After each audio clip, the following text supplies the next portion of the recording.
Total 28 विधायक चले गए। सिंधिया जी के जाने के बाद भी लोग कांग्रेस को बहुमत देंगे तो फिर सरकार गिरने की संभावना के बराबर है। सत्ता पार्टी का विधायक होता है, उसको ज़्यादा तवज्जो मिलती है, उसके क्षेत्र में विकास भी ज़्यादा करने का प्रयास किया जाता है। प्रीतम लोधी एक चर्चित कैंडिडेट माने जाते हैं अपने क्रियाकलापों को लेकर, अपने बयानों को लेकर, उन्हें आप कैसे देखते हैं? उनको मिला था और सरकार भी बनी थी, लेकिन वो सरकार रह नहीं पाई। हर चुनाव में शिवराज सिंह जी की कम से कम 2 या 3 सभाएं होती हैं। उमा भारती जी भी आती हैं, वो भी 2-3 सभाएं करती हैं। कोई कमी हमारी पार्टी की है जिस वजह से लोग जो हम पे भरोसा नहीं कर पा रहे हैं। सिंधिया जी हमको छोड़ के चले गए, उनके साथ बहुत सारे विधायक चले गए। भाजपा ने एक नया काम चालू किया है कि वो किसी भी तरह अपनी सरकारें जुगाड़ करके बना लेते हैं, जैसे महाराष्ट्र में हुआ। हम 20 साल से सत्ता में नहीं हैं, लेकिन इसके बाद भी लोग अगर साथ दे रहे हैं तो कुछ तो होगा। नमस्कार भैया, राम राम। हम हैं आशुतोष और आप देख रहे हैं बुंदेली वार्ता। बुंदेली वार्ता में बुंदेलखंड क्षेत्र की सबसे हॉट सीट कही जाने वाली पिछोर विधानसभा में हम लोग हैं और पिछोर विधानसभा में लगातार 6 बार से एक ही नाम चर्चाओं में रत जनता को भरोसा है और हर बार रहते कि जनता इन्हें विधायक बना के विधानसभा में पहुँचाते है। नाव है कक्काजू, केपी सिंह कक्काजू के नाम से पूरा क्षेत्र और पूरा बुंदेलखंड ने जाना था। तो कक्काजू से आज बुंदेली वार्ता में चर्चा हुई है। कक्काजू के बारे में जाने, कक्काजू को चुनाव लड़वे को क्या पैटर्न है, कैसे लोगों को दिल जीतत चले आ रहे, ई पे भी चर्चा हुई है और भी तमाम मुद्दन पे चर्चा हुई है। सो कक्काजू, सबसे पहले तो बुंदेली वार्ता की राम राम पहुँच गए आपको। राम राम। कक्काजू, पहला सवाल जो ही है कि आप लगातार 6 बार से विधायक बने चले आ रहे। पहले एक विधायक हैं गोपाल भार्गव सागर की रहली विधानसभा से, और फिर दूसरे विधायक आप हो बुंदेलखंड में के लगातार चले आ रहे विधायक। फॉर्मूला का है चुनाव जीतने के? बाकी लोग जीतत हरदार हार जात, आपके पास का फॉर्मूला से चुनाव लड़ते? ऐसी कौन सी विद्या है कि जनता पे जादू चला दे सीधो? ऐसा कोई फार्मूला न तो बना है हाँ और न इसका कोई निश्चित वो कंपाउंड है हाँ कि जिसमें कोई फार्मूला बनाया जाए। हाँ ये तो लोगों से जुड़ाव करने की लगातार कोशिश हाँ और उनकी ज़रूरत के वक्त आप उनके काम आओ और जब कभी क्षेत्र की जैसी जैसी ज़रूरतें हैं उनकी ज़रूरतों को पूर्ति करो और जो क्षेत्र को के विकास में एक भागीदारी आपकी होना चाहिए, उस भागीदारी को ईमानदारी से करो तो लोग आपके भरोसे को मानते हैं और फिर आपके साथ नहीं छोड़ते हैं। कक्का जी, दूसरा सवाल जो है कि ई विधानसभा के बारे में बताई जात कि जहाँ लोधी बाहुल्य सीट है तो जातिगत समीकरण ते काय हावी नहीं हो पात। कैसे आपकी बिरादरी के तो ना के कछु बराबर वोट हैं, ई के बाद भी आपको 40 से 45% वोट हर बार मिल रहा हम देख रहे हैं। लगभग हर बार आप 40 से 45% वोट गेन करत, ई को का कारण देखत आप? ये बात सही है कि लोधी समाज का यहाँ बाहुल्य है हाँ और उनकी संख्या सबसे अधिक है, लेकिन इतनी नहीं है कि अकेले ही वो चुनाव जीत पाए। जब तक बाकी और समाज साथ नहीं जाएंगे तब तक किसी भी समाज का, हम लोग तो हैं अल्पसंख्यक हैं, लेकिन कोई भी एक समाज किसी भी विधानसभा में बहुतायत में हो सकता है, लेकिन चुनाव जीतने के लिए अन्य समाजों के सहयोग की आवश्यकता पड़ती है और जितने सहयोग की आवश्यकता पड़ती है अगर आपके उतना समर्थन नहीं मिलता है तो चुनाव परिणाम आपके मुताबिक नहीं हो पाता है। कक्का जी, अगला सवाल जो है कि अब हाल ही में मध्य प्रदेश के मुख्यमंत्री शिवराज सिंह चौहान, सिंधिया साहब ने एक भारी भरकम जनसभा करी। उस जनसभा से तो कितों का असर परिवारों है का हवा भाजपा के पक्ष में जावे वारी है, जनसभा से कितनों प्रभाव पड़े थे? आपको का आंकलन है उसके बारे में? देखिए, हर प्रदर्शन का कोई ना कोई प्रभाव होता है, लेकिन किस पे हो रहा है किस पे नहीं हो रहा है ये अलग अलग अपने को मापना पड़ता है। ऐसा नहीं है कि पहली बार कोई शिवराज सिंह की सभा हुई हो। हर चुनाव में शिवराज सिंह जी की कम से कम 2 या 3 सभाएं होती हैं। उमा भारती जी भी आती हैं, वो भी 2-3 सभाएं करती हैं। एक नया चेहरा जब उनके पास पहुंचा है वो सिंधिया जी का है। अब सिंधिया जी का क्या प्रभाव होगा क्या प्रभाव नहीं होगा ये भविष्य तय करेगा। आज हम नहीं बता सकते कि क्या प्रभाव होगा। और ई चुनाव से ई बार जो भी क्लियर हो जाए कि सिंधिया जी को कितना प्रभाव रविवार है? देखिए, कोई एक व्यक्ति छोटे से छोटा होता है, उसका भी प्रभाव कुछ न कुछ होता है, तो ये तो आप नहीं कह सकते। ना मैं कहता हूँ कि सिंधिया जी का कोई प्रभाव ही नहीं है, लेकिन वो प्रभाव किसके पक्ष में जाएगा ये भविष्य तय करेगा। कक्का जी, आप तो 6 बार विधायक बन गए इतने से पिछोर से। मध्य प्रदेश में कांग्रेस की सरकार का नहीं बन बात का कारण देखत कि और जो कांग्रेस के कैंडिडेट हैं वे चुनाव नहीं जीत पाते थे, भाजपा हावी बनी रत या अन्य दल। अब कहीं ना कहीं कोई कमी हमारी पार्टी की है, जिस वजह से लोग जो हम पे भरोसा नहीं कर पा रहे हैं और हमारे लोगों को बहुमत नहीं मिल पाता है। पिछले समय तो बहुमत मिला था और सरकार भी बनी थी, लेकिन वो सरकार रह नहीं पाई। सिंधिया जी हमको छोड़ के चले गए, उनके साथ बहुत सारे विधायक चले गए, कुछ और विधायक थे जिनको मंत्री नहीं बनाया गया, उनके अपने अपने कारण थे। इस तरह से टोटल 28 विधायक चले गए, तो उसका परिणाम रहा कि सरकार चली गई। अब आज अगर सिंधिया जी के जाने के बाद भी लोग कांग्रेस को बहुमत देंगे तो फिर सरकार गिरने की संभावना के बराबर है। और ये चूँकि भाजपा ने एक नया काम चालू किया है कि वो किसी भी तरह अपनी सरकारें जुगाड़ करके बना लेते हैं, जैसे महाराष्ट्र में हुआ। शिवसेना उनकी साथी थी और उनसे नहीं जमी। आज महाराष्ट्र का जो परिदृश्य है वो अलग हो गया। शिवसेना एक तरफ खड़ी है, बाकी जो सरकार में थे वो एक तरफ खड़े हैं, और कुछ तोड़ ताड़ के जुगाड़ की उनने सरकार बना ली। तो अब जुगाड़ करना अलग बात है, और जनमानस से इसके पहले भाजपा की सरकारें बनी हैं, ऐसा थोड़ी। इसके पहले 3 चुनाव में भाजपा की सरकार बनी, जनमत उनके साथ रहा। लेकिन जो सत्ता में बैठ जाता है उसको ऐसा लगता है वो सत्ता के बगैर रह नहीं पाता, तो वो सत्ता में आने के लिए फिर कुछ भी जुगाड़ करता है। तो यही जुगाड़ लगभग होती है। ये जुगाड़ की सरकार है। अब एक तरह से जुगाड़ की सरकार तो है ही। अब उसको ये भी कह सकते हो कि वो कहते हैं कि हमने तो साहब दोबारा चुनाव कराया फिर हम आए। तो सरकार में रह के चुनाव कराना और सरकार जाने के बाद फिर दोबारा सरकार में आना और फिर चुनाव कराना, परिस्थितियाँ अलग अलग हो जाती हैं। और उस हिसाब से जनमानस अपना मानस तय करके समर्थन देता है। तो ये बात सही है कि उनको उपचुनाव में बहुत सारी सीटें वो हारे भी, ऐसा नहीं कि नहीं हारे। 28 में से 9 सीट वो हारे, 19 जीते। तो अब इसको ये नहीं कह सकते कि जनता ने समर्थन नहीं दिया। 19 लोग जीते तभी तो सरकार बनी। अगर उनके 19 हार जाते तो सरकार नहीं बन पाती। लेकिन फिर पृथ्वीपुर विधानसभा में हम जाते हैं, वहाँ आप ही की पार्टी के बड़े बड़े नेता और तमाम लोग ये बताते हैं कि शासन सत्ता का दुरुपयोग किया गया है, उपचुनाव में सरकारी मशीनरी का दुरुपयोग हुआ है। ये तो सरकार जब चुनाव लड़ती है तो ये सब चीज़ें स्वाभाविक हैं, कोई भी इसको रोकना संभव नहीं हो पाता। हर सरकार चाहती है तो उसकी लोकप्रियता बनी रहे, और जो भी उपचुनाव हो उसमें उनको एन केन प्रकारण साम दाम दंड भेद जो भी नीतियां हैं वो सारी नीतियां अपना के किसी तरह से चुनाव जीतना उनका टारगेट होता है। और ये हर सरकार का उद्देश्य होता है कि उपचुनाव हार जाएंगे तो बदनामी होगी और अगला चुनाव हम फिर लूज कर जाएंगे, इसलिए सारे हथकंडे सरकारें अपनाती हैं। तो वही मेरी निवाड़ी में हुआ, उसमें क्या नया तो कुछ था नहीं। कक्का जी, हमारे केवल सवाल नहीं है आपसे, आप चूँकि बहुत पुराने राजनीति के खिलाड़ी हो तो बहुत सारी हमारी जिज्ञासाएँ भी हैं, ताकि हम आगे और बेहतर समझ पाएँ राजनीति को। 6 बार आप विधानसभा पहुँचे, आप कई बार विपक्ष में भी रहे और शायद दिग्विजय सिंह जी की सरकार में सत्ता के संगे भी रहे। तो सत्ता को विधायक कितना पावरफुल हो तो विपक्ष को विधायक कितना पावरफुल हो तो विधानसभा में कितनी ऊंची आवाज़ अपने विधानसभा क्षेत्र के लाने रख पात, और क्या चुनौती रहती विपक्ष के विधायक के लाना और सत्ता के विधायक के लाने, ई पे थोड़ा हमें आप समझाओ। ऐसा है, पुराना ज़माना अलग था।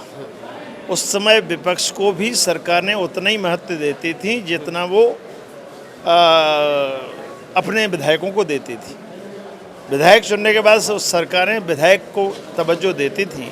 लेकिन अब जो नया अंतर आया है कि अगर विपक्ष का विधायक है तो फिर वहाँ जो समानता वाली बात है वो नहीं हो पाती। जिस सत्ता पार्टी का विधायक होता है उसको ज़्यादा तवज्जो मिलती है, उसके क्षेत्र में विकास भी ज़्यादा करने का प्रयास किया जाता है, और विपक्ष के विधायक को जितना हो सके कम से कम विकास में भी उसको मदद की जाती है, और व्यक्तिगत कामों में तो जो रोक सकते हैं रोकते ही हैं।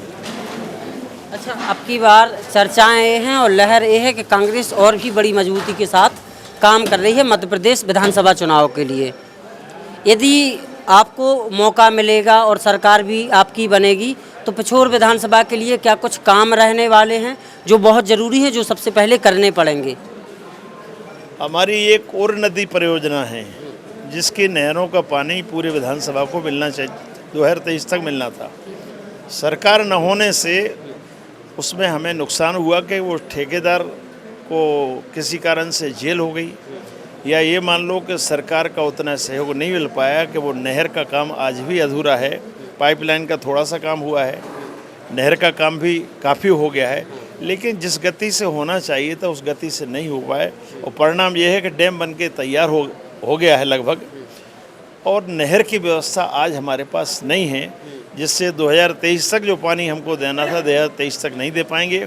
और मुझे लगता है कि 2024 में अगर कांग्रेस की सरकार बनती है तो शायद 2024 एक साल के अंदर अंदर हम उस व्यवस्था को कर पाएंगे और हर किसान के खेत को पानी पहुंच जाएगा। अच्छा, आपकी विधानसभा से और भारतीय जनता ने पार्टी ने यहाँ सबसे पहले प्रत्याशी भी घोषणा कर दी है, जो एक संभावित लग रहा है कि आपका और उनका आमने सामने चुनाव होने वाला है।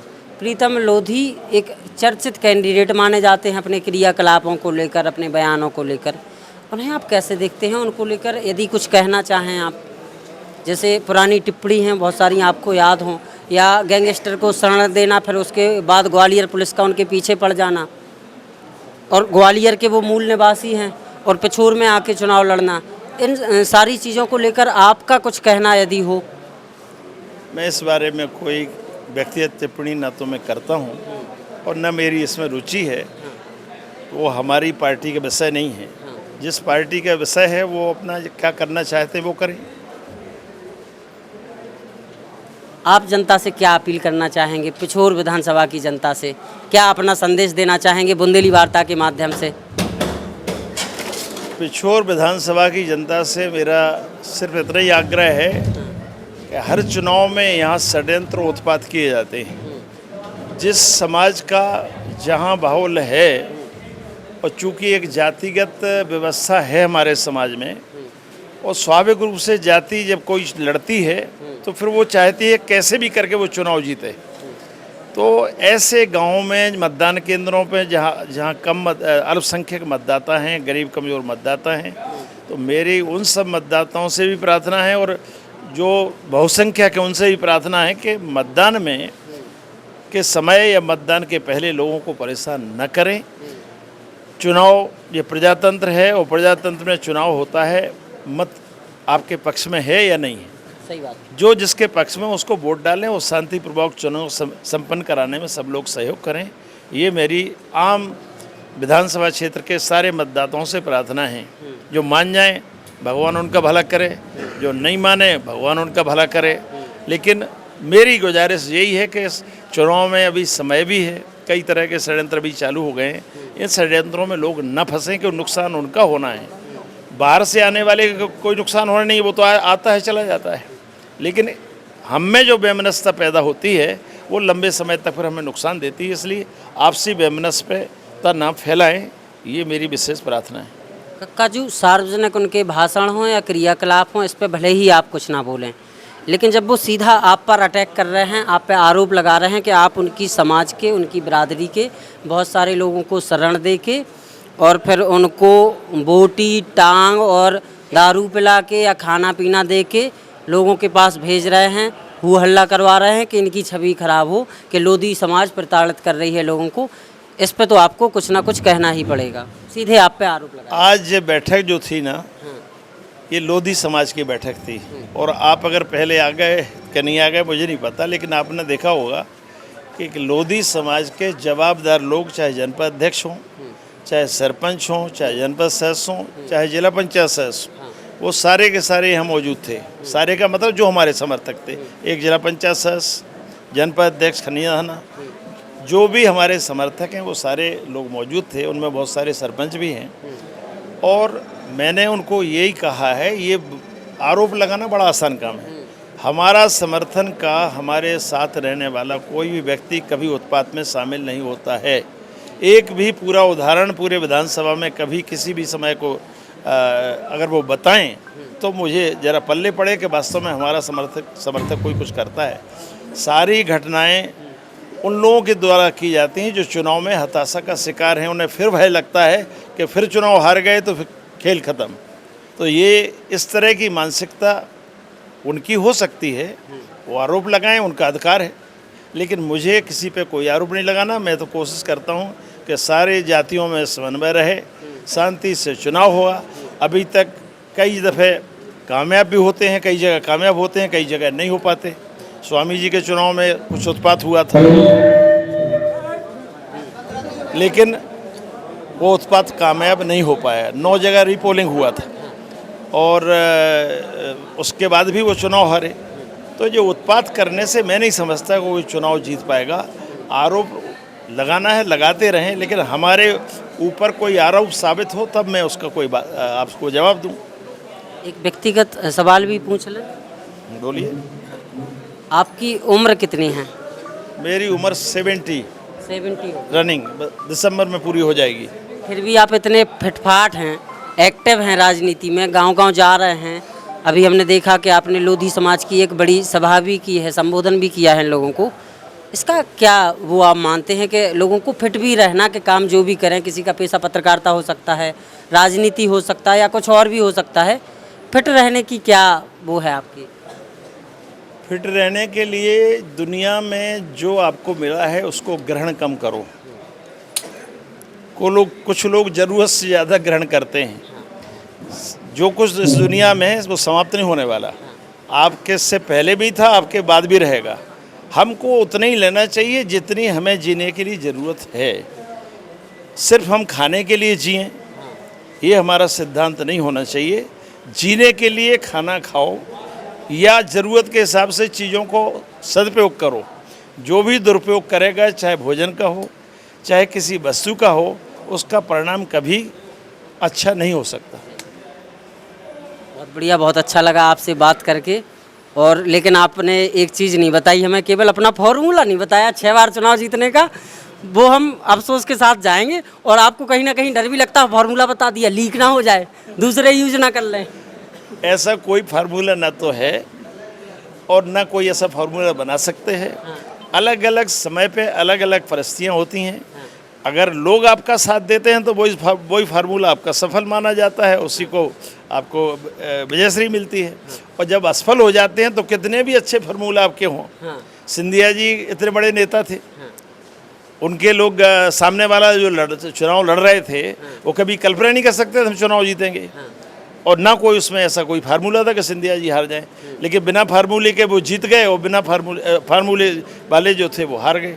तो ये फार्मूला राजनीति में नहीं होता है। जिसका सिक्का चल जाए वो चल जाता है, चाहे वो खोटा हो चाहे वो टंच हो। तो ये जो जीत है, जीत का डंका जिसका बजता है उसी का फार्मूला चलता है। और फार्मूला आज तक मैंने तो कोई देखा नहीं कि कोई फार्मूला कहीं से आविष्कार हुआ हो और जिसका आप यूज करो। आपकी बुद्धि विवेक से, लोगों की ईमानदारी से सेवा करो, किसी के साथ घात मत करो, किसी का बुरा मत सोचो, लोगों को अच्छा करने की कोशिश करो। लोग साथ देते हैं, चाहे अब सत्ता में रहो चाहे न रहो। हम 20 साल से सत्ता में नहीं हैं, लेकिन इसके बाद भी लोग अगर साथ दे रहे हैं तो कुछ तो होगा। इसमें कोई फार्मूला वही कुछ तो जानने आए थे, कुछ क्या होगा। इतनी दूर से वही जानने तो आए कि कुछ है क्या वो। ऐसा कुछ नहीं है। तो इसका कोई औचित ना कोई फार्मूला है ना कुछ है। सहज भाव से जो बनता है तो करते रहते हैं।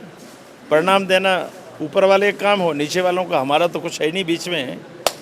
तो ये हैं बुंदेलखंड की राजनीति के एक और अपराजय योद्धा कक्काजू केपी सिंह के नाम से सब लोग इन्हें जानते हैं। आज हम लोगों ने इस तरफ का रुख किया तो सोचा मुलाकात करें और थोड़ा राजनीति का अनुभव लें, क्योंकि ऐसे वरिष्ठ राजनीतिक जो लोग होते हैं उनसे अनुभव भी कभी कभी लेना चाहिए। सवाल जवाबों के साथ कुछ जिज्ञासाएं भी होनी चाहिए ताकि हम सीख पाएँ। और राजनीति में जो नए नए लोग आ रहे हैं उनको भी बहुत कुछ सीखने की आवश्यकता है ऐसे लोगों से, भले ही दल कुछ भी रहा हो उनका या वो किसी दल में भी हो। ऐसे नए नए जो युवा आ रहे हैं राजनीति में, उनके लिए क्या कहेंगे? उनके लिए कुछ ऐसी चीज़ आप बताइए जिससे वो राजनीति में आप तक पहुँचें या आपकी उस सीढ़ी तक पहुँचें जहाँ से आप कवर करते चले आ रहे हैं कि अभी आपने बताया कि सत्ता में ना होने के बावजूद भी लोग लगातार जिताते चले आ रहे हैं, उनके लिए क्या कहेंगे नए युवाओं के लिए?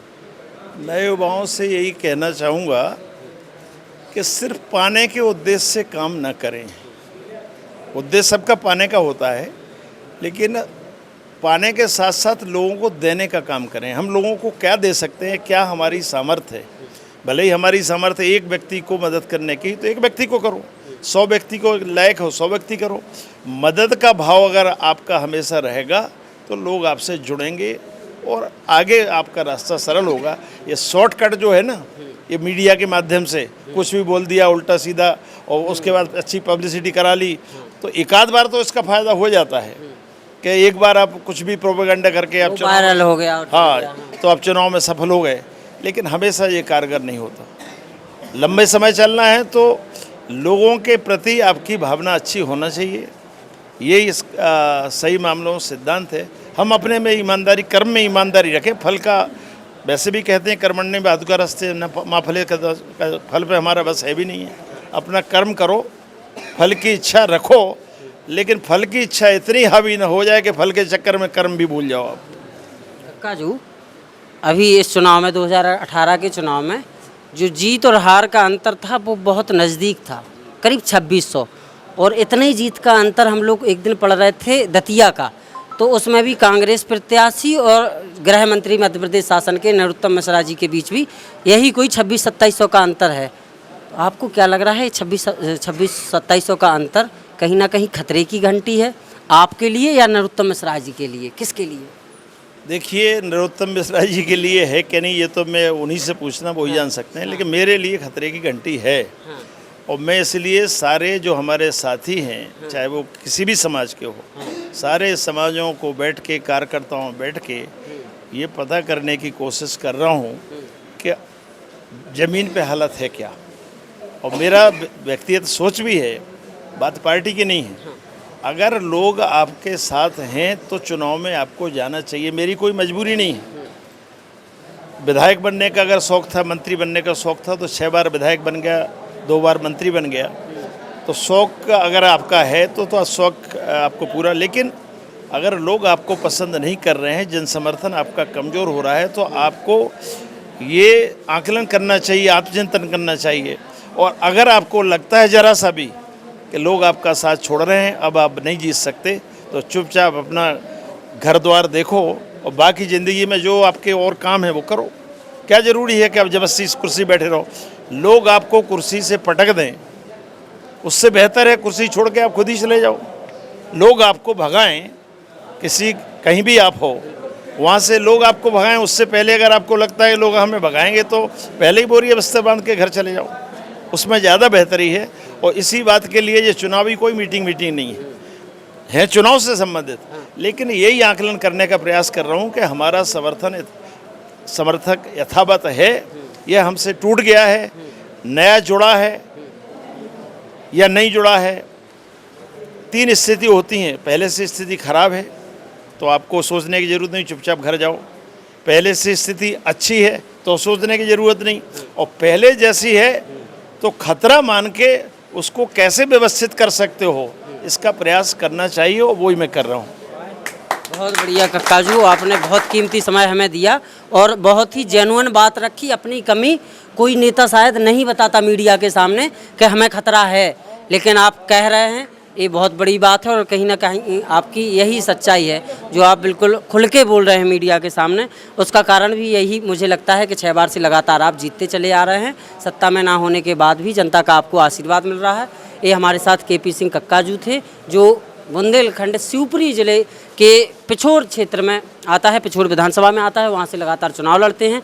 लगातार 6 बार से चुनाव लड़ रहे हैं, यानी 30 साल से यहाँ के विधायक हैं और यहाँ की जनता की आवाज़ मध्य प्रदेश की भोपाल विधानसभा में उठाते चले आ रहे हैं। हमने आपको सुनाया। आपको ये साक्षात्कार कैसा लगा, आपको ये इंटरव्यू कैसा लगा, नीचे कमेंट करके ज़रूर बताइएगा। बहुत अच्छा लगा हो तो शेयर भी कर दीजिएगा, कोई ज़बरदस्ती नहीं है, अच्छा लगे तभी शेयर करना। आप सबका बहुत बहुत धन्यवाद।